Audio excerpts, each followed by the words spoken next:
দিল্লিতে বিজেপির 15 বছরের খরা সম্ভবত কাটতে চলেছে। একক ক্ষমতায় দিল্লির মসনদ দখল করতে পারে তারা। এবিপি আনন্দ নিয়েলসন যৌথ বুথ ফেরত সমীক্ষায় এমনই ইঙ্গিত মিলেছে।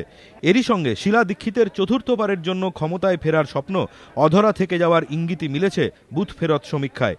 প্রথমবার নির্বাচনে লড়ে বড়সড় চমক দেখাতে পারে আম আদমি পার্টি, তবে সরকার গড়ার কিংবা নির্ণায়ক ভূমিকা নেওয়ার মতো অবস্থায় তারা থাকছে না বলেই এবিপি আনন্দ নিয়েলসন বুথ ফেরত সমীক্ষায় ইঙ্গিত মিলেছে। সমীক্ষা অনুযায়ী 70 আসন বিশিষ্ট দিল্লি বিধানসভায় বিজেপি 37টি, দ্বিতীয় স্থানে থেকে কংগ্রেস 16টি, অরবিন্দ কেজরিওয়ালের আম আদমি পার্টি 15টি এবং অন্যান্যরা 2টি আসন পেতে পারে।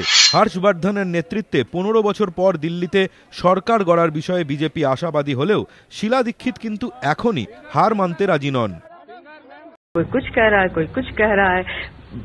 कांग्रेस को सब डाउन दिखा रहे हैं, हमेशा ही डाउन दिखाते हैं। मैं असेसमेंट अपना नहीं बताऊंगी जब तक मुझे पता लग जाए। এদিন দিল্লিতে 66% ভোট পড়েছে, যা গতবারের চেয়ে অনেকটাই বেশি। এবিপি আনন্দ।